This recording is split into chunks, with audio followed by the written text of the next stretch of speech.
El Señor es bueno. Sí. Y siempre las tribulaciones llevan a un propósito. Los dolores que yo tengo no sé a dónde me van a llevar, pero siempre yo sé que me llevan a un propósito. Todos tenemos una carga, hermano. Todos. Física o espiritual o familiar. Pero todos llevamos una carga. Una carga. Y Jesús dijo, llevad mi yugo porque ligera es mi carga. Así que siempre hay una puerta abierta para los que hemos creído. Y vamos a empezar una nueva serie, ya lo ven en la pizarra. Tenemos una nueva serie y se trata de los evangelios, que casi siempre se deja para fin de año, pero hoy vamos a prestar atención en muchos detalles. Vamos a aprender las cosas de los evangelios y por supuesto, como ya estamos rondeando las fiestas de Navidad, pues entonces vamos a empezar por los evangelios que cuentan de la Navidad. Vamos a hablar de eso, vamos a prestar hacer algunos señalamientos importantes y ustedes ven que vamos a aprender cosas que se nos va del detalle. La escritura es así. El apóstol Pablo dijo, escudriñad las escrituras, porque en ellas os parece que encuentran vida eterna. Escudriñar no es leer, hermano. Escudriñar es literalmente rebuscar, escapar, buscar los detalles. En los detalles se nos pierden muchas cosas.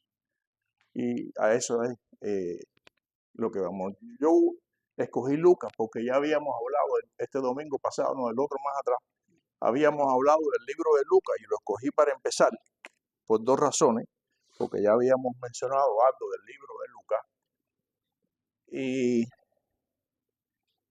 porque Lucas es conocido como el Evangelio universal.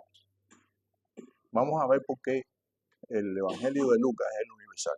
No sé si han visto las películas últimas que bueno, ya hace años hicieron acerca de la vida de Cristo. Casi todas se hacen alrededor de Lucas. Precisamente porque Lucas, ¿cómo se llama la última de Jesús que se hicieron hace años? El Evangelio según Lucas o la vida de Cristo, algo así. No recuerdo el título. Pero todo está basado en el libro de Lucas. El libro de Lucas, esas películas, porque es vuelvo y repito, vamos a ver las razones, pero es el evangelio que generalmente se le presenta a los gentiles. Por eso casi todo el mundo cuando va a hablar del nacimiento de Jesús o va a hablar de la vida de Jesús, se enfocan en el evangelio según Lucas. Una vez, de forma introductiva, vamos a ir diciendo algunos detalles que después por libro lo vamos a estar analizando. Por ejemplo, ustedes casi todos sabemos que son 4 evangelios que hablan de la vida de Jesús. Y hay un detalle, como les dije en la última clase, hablando de Lucas, hay un detalle que de estos 4 evangelios, solamente 2 escritores eran discípulos de Jesús, directamente, discípulos de Jesús, que es Mateo y Juan. Solamente ellos fueron testigos de primera persona de los hechos de Jesús. Ese es un detalle.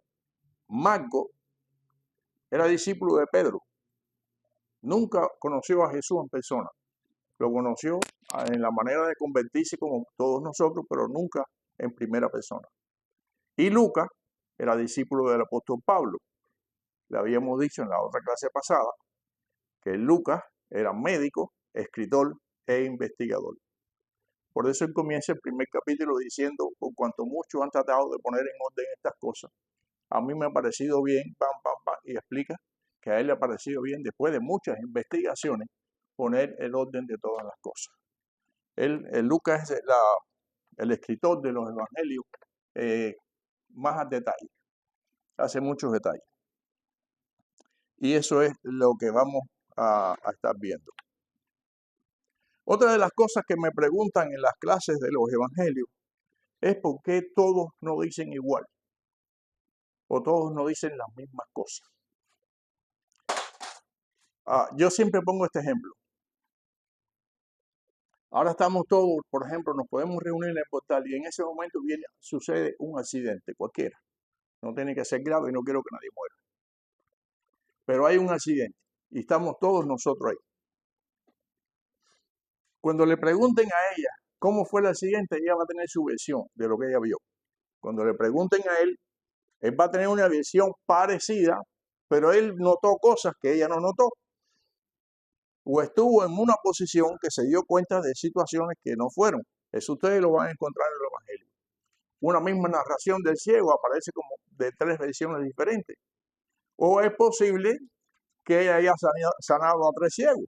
El hecho aquí es que, por ejemplo, Mateo, que fue testigo de primera persona, que anduvo con Jesús, a lo mejor el día que él sanó al ciego no se dio bien o no estaba presente en ese momento, sin embargo hubieron otros discípulos y apóstoles que sí lo vieron, entonces cuentan su versión.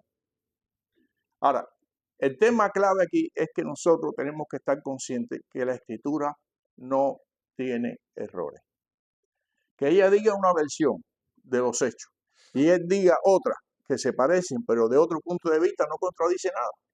Al contrario, las diferentes versiones nos dan una claridad mejor, una perspectiva mejor de las cosas que sucedieron alrededor de la vida de Jesús.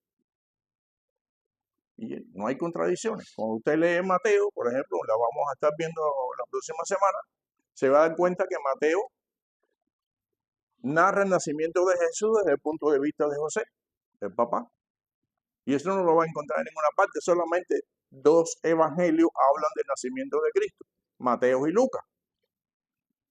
Los otros evangelistas, escritores evangelistas, como Marcos y Juan, no están en ese detalle. A ellos no les preocupó ese detalle, pero están enfocados en otra situación. Juan es un evangelio muy espiritual. Juan va a los detalles espirituales. Juan va a la doctrina.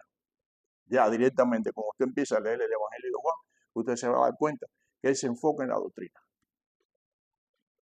En cosas que nosotros tenemos que aprender. Como dice Juan en el primer capítulo, en el principio era el verbo era con Dios y el verbo era Dios. Ya está haciendo una teología.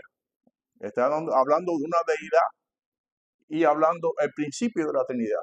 Y el verso 14 del primer capítulo dice, y aquel verbo se hizo carne y habitó entre nosotros. Así empieza Juan. Y todos los temas que usted va a leer con Juan son cosas doctrinales.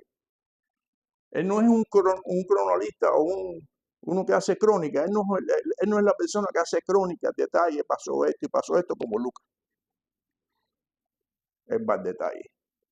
Marco va a lo esencial, a las cosas que él aprendió de Pedro. Qué interesante, ¿verdad? Por eso los evangelios todos no son iguales. Vamos a Lucas. Primer capítulo.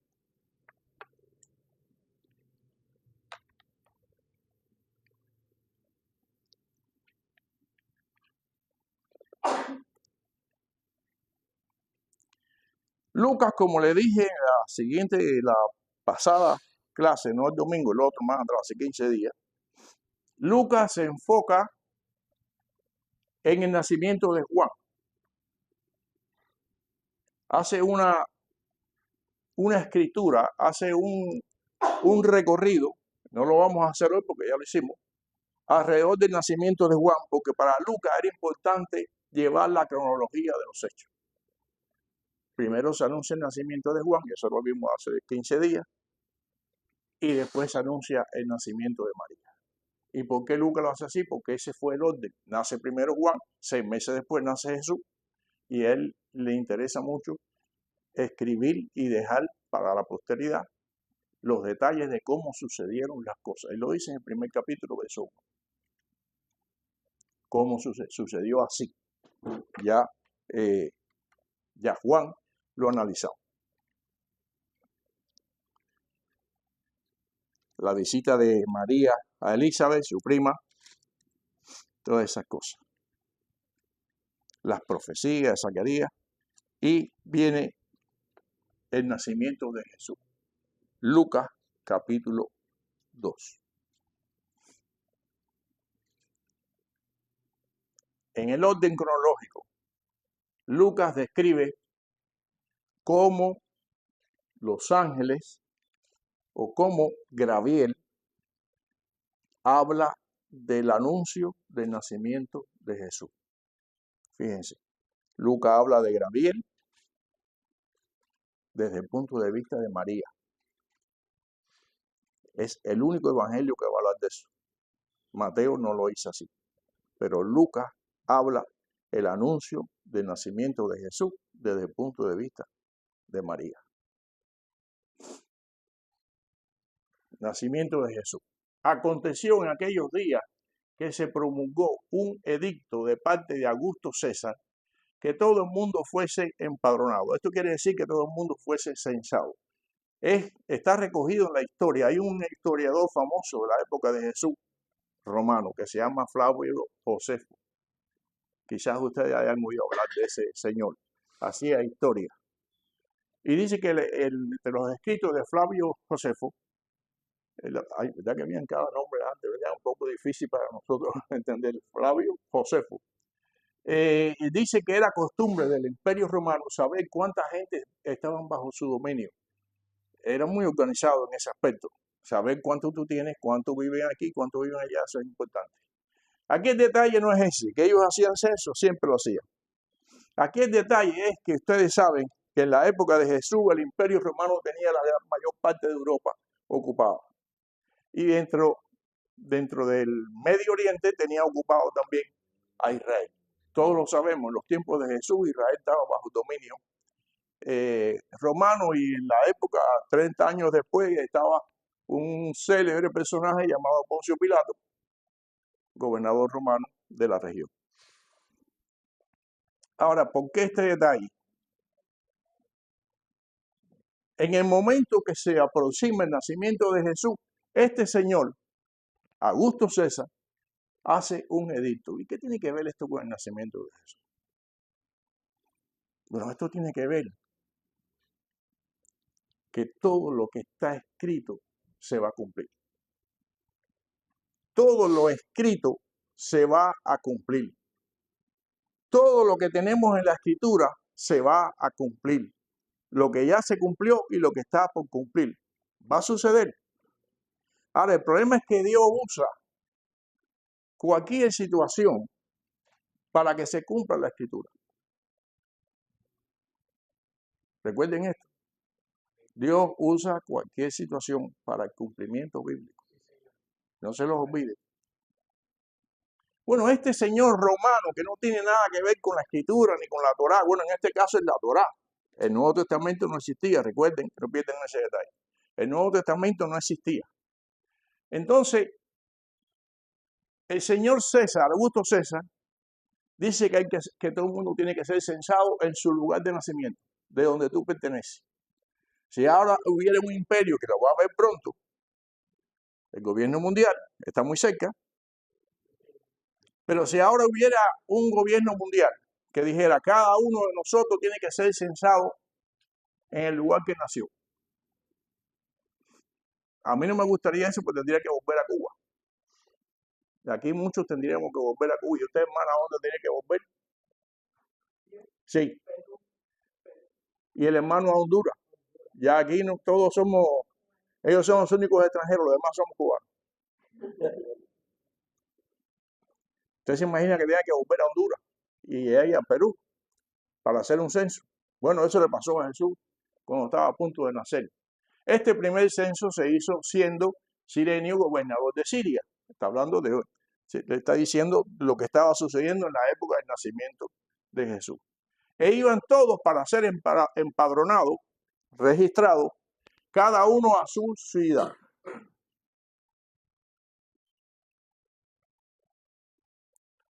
Y José subió de Galilea a la ciudad de Nazaret, a Judea, a la ciudad de David. ¿Y por qué Nazaret es la ciudad de David? David nació en Belén. ¿Y de quién es descendiente de Jesús? Bueno, es descendiente de Dios, pero según la carne, María y José eran descendientes de David. La famosa profecía del trono eterno de David, que se llama Belén por cuanto era de la casa y de la familia de David. O sea, los dos tenían que ir a Belén a registrarse porque eran descendientes de David. Y David descendió de Belén. Ahora, ¿cómo un gobernador romano hace una ley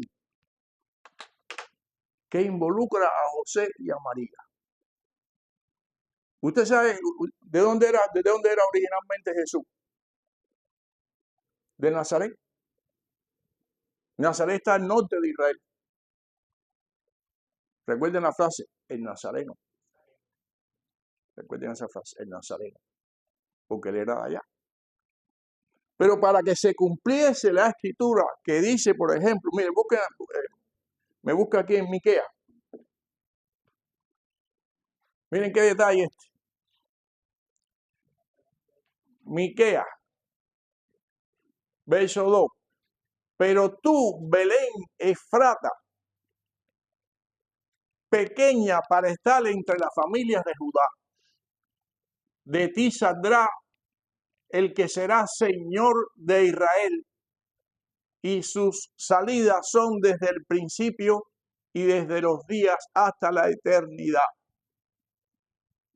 O sea, estaba profetizado en el libro de Miqueas que de Belén nacería el Señor de Israel y el de todos nosotros. Oye, como si él vive con su familia en Nazaret, estaban asentados allí. Allí hacía su papá sus oficios como carpintero. Y él también, ya después de nacido. ¿Saben cuánto hay de Nazaret a Belén? 150 kilómetros. Pudiera ser como de Punta Brava a Pinas del Río. Pudiera ser. 120 kilómetros se mide. ¿Ah? Entonces usted se imagina que sea, vamos a ponerlo como ejemplo, que sea José y ella María. Y según el anuncio del ángel, ya ella estaría encinta. Pero ahí pasó algo interesante. Vamos a leerlo y después vamos a la distancia. Seguimos en Lucas, hermanito, capítulo 2. Perdonen los saltos, pero son importantes para que ustedes vayan al detalle. E iban todos para ser empadronados cada uno en su ciudad. Y José subió de Galilea. José y María. Subió de Galilea a la ciudad de Nazaret, a Judea, que está al sur, ciudad de David, que se llamaba Belén por cuanto era de la casa y de la familia de David, para ser empadronado con María, su esposa, desposada con él, la cual estaba encinta. Estaban en la cuarentena de la boda, no sé si los he explicado, pero en otro momento lo vamos a explicar. Estaban en la cuarentena, ya habían sido desposadas, ya estaba hecho el compromiso. Pero hay una cuarentena después del matrimonio en que cada uno va a su casa. Esto creo que se lo he explicado otra vez. Entonces viene el esposo a buscar a su esposa. Esto es una ilustración de Jesús. La fíjense. Pero de José no voy a hablar porque ese es para la próxima clase. Y aconteció que estando ellos allí, se cumplieron los días de su alumbramiento. No me quiero saltar el anuncio.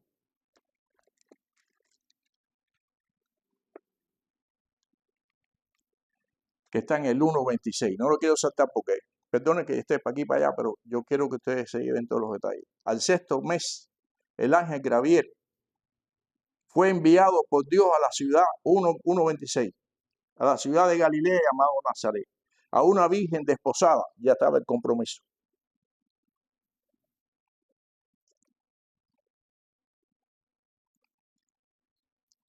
a una virgen desposada con un varón que se llamaba José, de la casa de David, y el nombre de la virgen era María. Y entrando el ángel a donde ella estaba, dijo: Salve, eres muy favorecida, el Señor es contigo, bendita tú entre las mujeres. Mas ella, cuando lo vio, se turbó. Un ángel, es eso. Yo quisiera tener experiencia, pero no sé cómo voy a reaccionar. Y pensaba: ¿qué salutación es esta? ¿Qué saludo es este? Entonces el ángel le dijo: María, no temas, porque has hallado gracia delante de Dios, y ahora concebirás en tu vientre y darás a luz un hijo, y llamarás su nombre Jesús. Este será grande y será llamado Hijo del Altísimo, y el Señor Dios te dará por el trono de David su padre, y reinará sobre la casa de Jacob para siempre, y su reino no tendrá fin. Entonces María dijo: ¿cómo puede ser esto? Ella no había conocido a su marido, ya estaban casados, pero estaban en la cuarentena. El Espíritu Santo vendrá sobre ti y el poder del Altísimo te cubrirá con su sombra, por lo cual también el santo ser que nacerá será llamado Hijo de Dios. Y volvemos entonces al capítulo 2. Entonces María ya estaba embarazada por la obra y la gracia de Dios y por el anuncio de Gabriel. Entonces resulta que un señor romano llamado Augusto César hace un censo y obliga a cada uno a volver a su ciudad.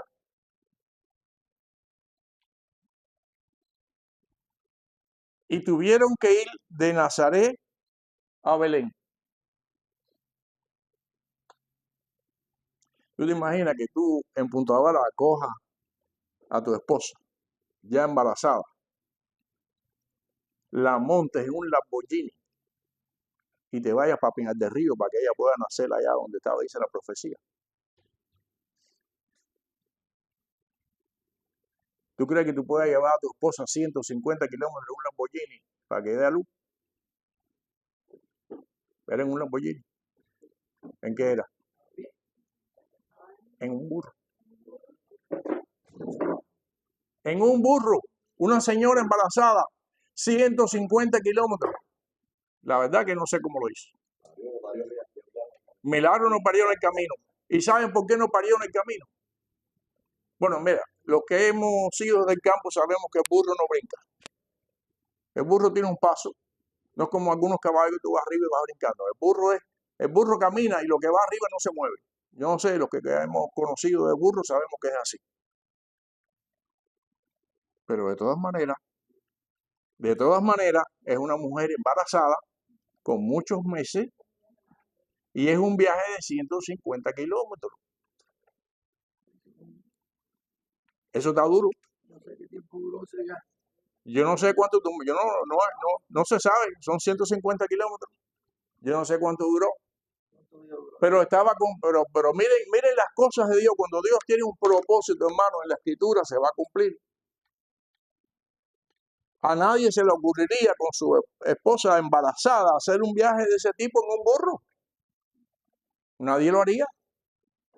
Pero César había dado un edicto que ellos tenían que ir a Belén. Eso está difícil, hermano. ¿Cómo? Alguien dijo: yo no sé cómo parió por el camino. Porque cuando Dios tiene un propósito se cumple, aunque las adversidades sean contrarias. Ella no parió en el camino porque ella tenía que parir en Nazaret. Tenía que parir en Belén. De Nazaret a Belén. Tenía que dar a luz en Belén para que se cumpliera lo que está escrito en Miqueas. ¿Qué clase de viaje? Para cumplir la profecía. ¿Qué clase de viaje? Mandado por un romano. Él no tenía nada que ver con la escritura ni con las profecías de Israel. Las cosas que pasan a nuestro alrededor, por ejemplo, en la política actual, todas obedecen a un propósito. No lo vamos a entender. Es muy probable que no entendamos por qué sucede eso. Es muy probable que no sepamos por qué aquel ganó y este perdió. Y por qué aquel se faja con este, hay guerra en este lugar y en este. A lo mejor no lo entendemos, pero todo está escrito, hermano. Todo está aquí. Seguimos. Y dio a luz, verso 7, a su hijo primogénito, y lo envolvió en pañales, y lo acostó ¿dónde? No, en una cuna que compraron en Walmart, de esas que tienen una lanzadera y un tool, almohaditas, jugueticos. Ahora le ponen a los niños tantos jugueticos en la cuna que el niño no cabe. No, hermano, este es el ejemplo tope. Esto es el ejemplo tope de la humildad. Un rey naciendo en un pesebre. Y aquí, el que no sepa lo que es un pesebre, se lo voy a explicar. Un pesebre es aquello que se prepara en un establo para que las vacas coman y las ovejas. Se hacen unas tablitas, se ponen así cruzadas, se amarran, y para que ellos no pisoteen la hierba, pues se le pone la hierbita ahí, y ahí comen los animales, las vacas y los ovejas. Porque no había lugar para el rey que nació. No había lugar en Belén para el rey que nació. Por dos razones. Todo el que había nacido en Belén tenía que estar ahí para ser censado.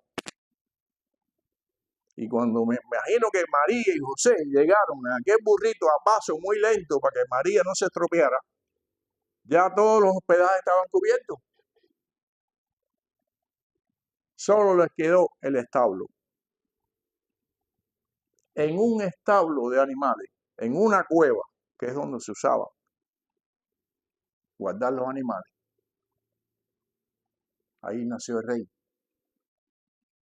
A ver, Rob, explíquenme, porque yo no entiendo que se predique ahora la prosperidad. Si no eres próspero, no estás alineado con Dios.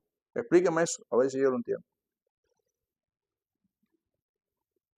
¿Tú lo entiendes? A propósito, tremenda clase. La vi. Ya me puedo retirar, que ahí tengo mi relevo.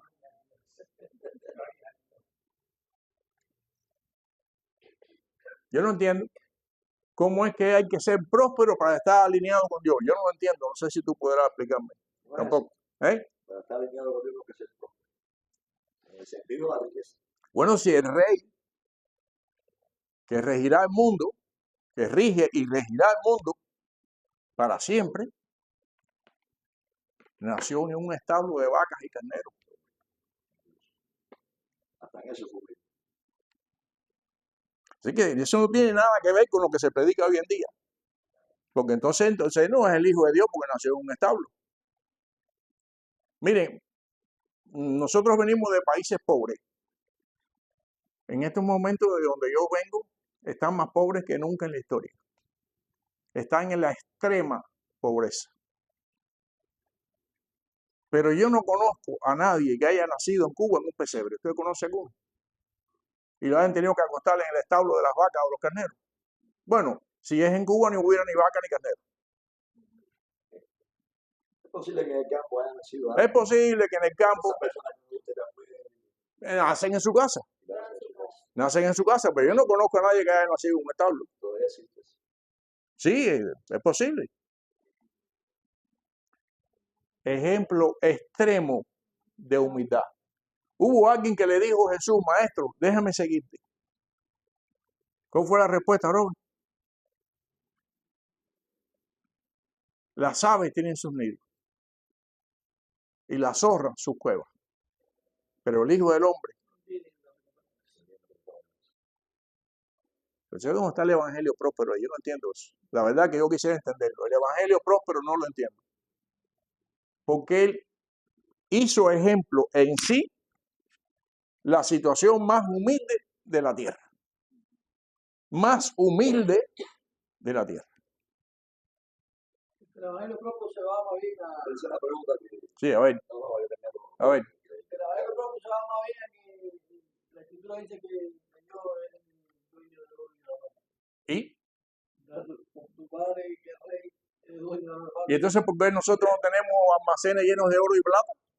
Eso es una mentira para engañar a la gente, para negar la escritura. ¿Ya?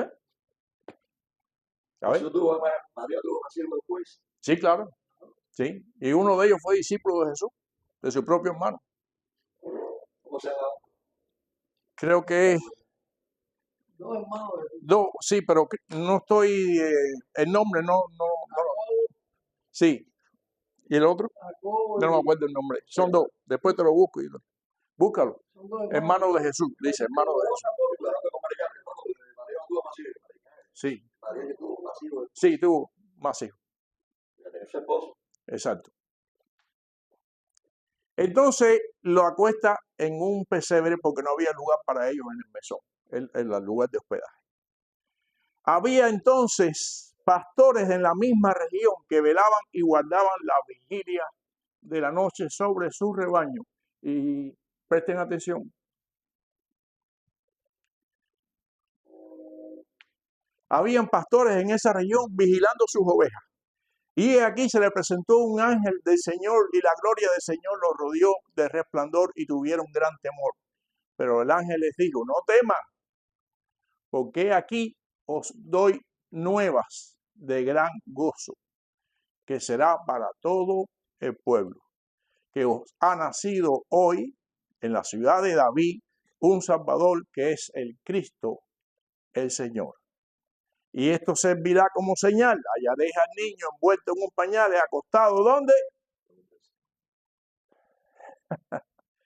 Qué bonito está esto. Me encanta esto. Y esto servirá de señal. Encontrarás al niño acostado en un pesebre.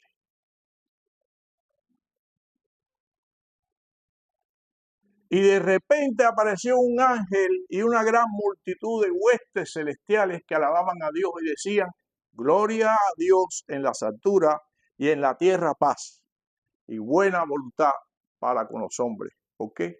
Porque ese nacimiento traería paz para muchos. Bueno, la trajo para todos, pero no todos la tienen.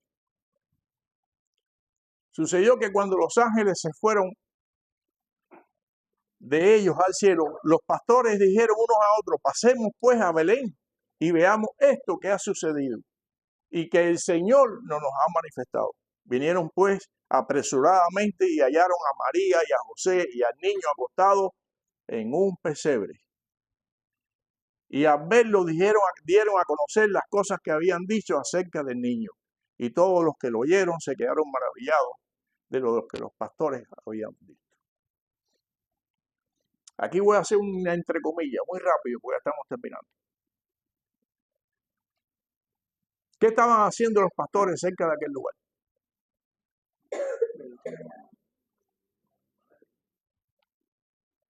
Velando su ganado. Un detalle, mira, aquí están los detalles. Los pastores, los que cuidan ganado, en invierno, no sacan su ganado, ni sus ovejas. ¿Ok? ¿Y sabe por qué? Porque cuando hay invierno, las ovejas tienen frío. ¿Y sabe lo que hacen las ovejas? Se hacen una pelotica. Entonces no comen. Las ovejas tienen que comer cuando haya tranquilidad, cuando no haya bulla, cuando nadie las esté estorbando. Y cuando van a tomar agua es lo mismo, a beber, es lo mismo. Tienen que beber sobre agua en reposo. Esto lo dice la Escritura en muchos lugares, cuidado. Sobre aguas de reposo me pastorearás. Y así son las ovejas, son animales muy delicados. Entonces, ¿saben por qué se celebra la Navidad en diciembre? ¿Tú sabes la fecha en que nació Jesús? No. No. 25. No. En el año 300 después de Cristo, el emperador romano, que estaba de turno, y no es importante mencionar su nombre, se había dado cuenta que el evangelio, que se llama, el evangelio de Jesucristo se llama, o los evangelios, significa buenas nuevas. Ahí lo dijeron los ángeles. El anuncio del evangelio se llama buenas nuevas. Eso significa la palabra. Buenas nuevas. Y él se había dado cuenta que 300 años de persecución no detenían la iglesia. 300 años de persecución no detuvieron la iglesia. Mientras más los perseguían, más crecían o más se expandían. Iban a todos los lugares del mundo conocidos. Los perseguían y ellos se expandían. Y en la expansión venía la predicación. Y este señor, Constantino, ya voy a decir el apellido, da igual, ustedes lo pueden buscar en internet, Constantino, romano, emperador romano, dijo, aquí a estas adversidades hay que sacarle un provecho. Y el provecho era oficializar la iglesia cristiana en Roma y en todo el imperio. Oficializarla. Pero ¿qué hago? ¿Qué yo tengo que hacer? Porque si yo cambio la fecha de nacimiento, que a propósito los judíos son muy seguidores de las señales de las estrellas, son muy estudiosos de eso. Ellos dicen que la constelación de Leo es la que anunciaba el nacimiento de Jesús, pero yo no me quiero meter en ese tema. Pero lo que sí les está diciendo el libro de Lucas es que los ángeles, que los pastores estaban custodiando su ganado, estaban velando sobre las vigilias de la noche. Y en Israel, en diciembre, hay nieve. Así que yo les puedo garantizar, por lo que dice aquí, que Jesús no nació en diciembre. Ahora, la iglesia romana debe haber sido por alrededor de julio, agosto. Pero eso es un detalle, no vamos a entrar en eso. Pero sí les puedo garantizar que no fue en diciembre. Entonces este señor Augusto, este señor Constantino, dijo, vamos a hacer dos cosas. Oficializamos la iglesia cristiana. Aprovechamos para que con ese anuncio podamos expandir nuestro reino en paz. Y no quiso cambiar la fecha festiva del imperio, que era el 25, el 26 y el 1. Si ellos tenían tradiciones milenarias de esas fiestas de fin de año, y ahora vamos a cambiarla para agosto, ¿qué va a pasar? No era conveniente para el imperio. Ok, los cristianos ya pueden ser oficiales, se pueden reunir, pero ahora el nacimiento de Cristo lo vamos a hacer el 25, que es cuando los romanos celebraban al Dios Sol.